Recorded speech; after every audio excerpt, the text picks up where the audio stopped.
Good day. My name is Juniel Pundao and my lab partner is Gracia Joyce Casero.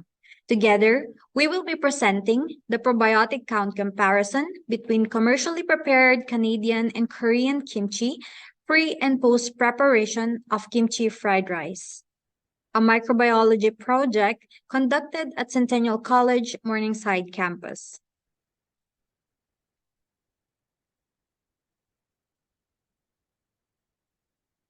Kimchi is Korea's traditional dish that is made by fermenting and storing a cabbage.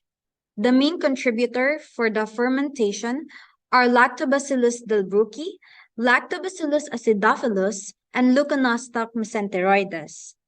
To maximize the amount of food consumption, leftover rice can turn into a new meal, thus achieving a sustainable lifestyle.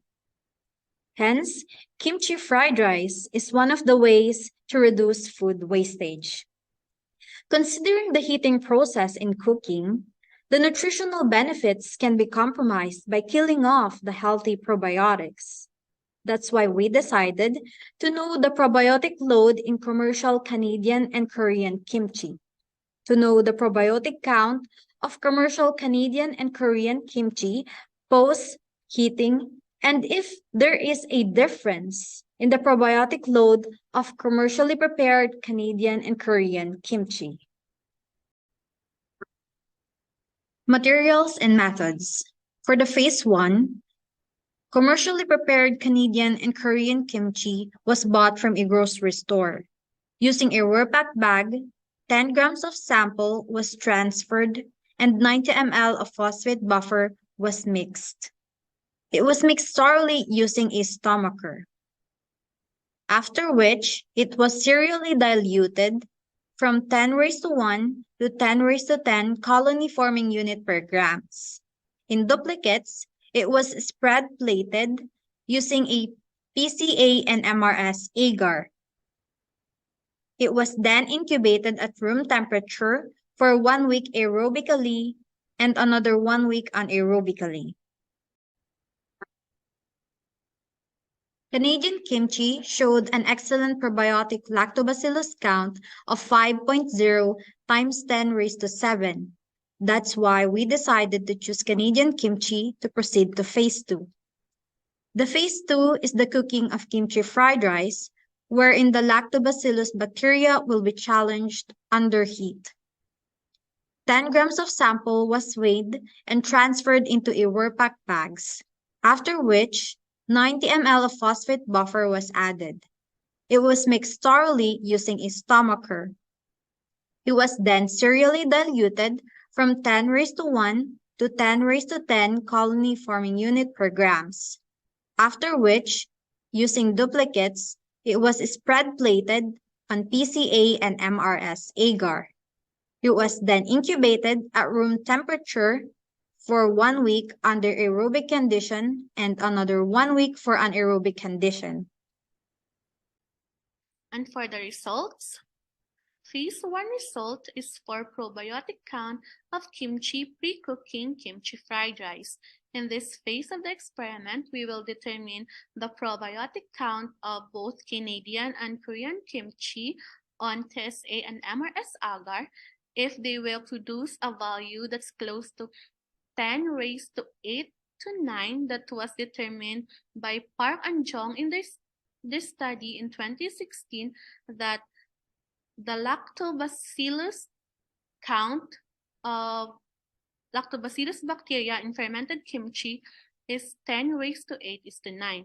So as you can see in the table number 1, for Canadian kimchi 1 on TSA that was incubated for 2 weeks in aerobic and anaerobic environment, in the red ink, we determined a value of 5.2 times 10 is to 7 CFU per mil. On table number 2, it's for Canadian kimchi 1 on MRS that was incubated for 2 weeks in aerobic and anaerobic environment. As you can see in the red ink, we have a value of 7.1 times 10 to the 6 CFU per mil. Table number 3 is for Canadian kimchi 2 on TSA after incubation for 2 weeks in aerobic and anaerobic environment. As you can see in red ink, we have a value of 8.8 times 10 to the 10 CFU per mil. On table number 4, we have the result of Canadian Kimchi 2 on MRS that was also incubated for 2 weeks in aerobic and anaerobic environment. As you can see in the red ink, we have a value of 1.6 times 10 to the 13 CFU per mil. On table number 5, we have Korean kimchi on TSA that was also incubated for 2 weeks in aerobic and anaerobic environment. As you can see in the red ink, we have a value of 5.0 times 10 to the 5th CFU per mil. And on table number 6, we have Korean kimchi on MRS that was also incubated for 2 weeks in aerobic and anaerobic environment. As you can see in the red ink, we have a value of 1.5 times 10 to the 6th CFU per mil. So amongst all the kimchi, we determined that we will use the Canadian kimchi 1 with a value of 5.0 times 10 to the 7, which is closest to what Park and Jung 2016 determined in the study of 10 raised to 8 to 9. So we will use that for the phase number 2. It's for the determination of probiotic count of kimchi post-cooking kimchi fried rice. We will determine if the probiotic count of the lactobacillus bacteria on kimchi increase or decrease after preparation of kimchi fried rice. As you can see on the table number 7, is the result of Canadian kimchi fried rice on TSA after incubation for 2 weeks in aerobic and anaerobic environment. As you can see, we have minimal to no growth at all. And then we will proceed to table number 8.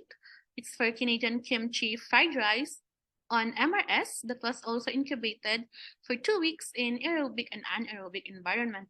As you can see, we also have the same result on the TSA that there is no to minimal growth. So for our discussion, the experiment was able to determine the probiotic count of Canadian and Korean kimchi in phase 1, and we determined that Canadian kimchi 1 has a value of 5.0 times 10 to 7 CFU per mil, which is closest to the value of probiotic count that Park and Jung suggested in their study, which is 10 raised to the 8 to the 9. On phase 2 of the experiment, where the probiotic count of kimchi post-cooking with fried rice or kimchi fried rice was supposed to be determined, but the researchers failed to do so because probiotic bacteria were killed during the cooking process due to high heat temperature.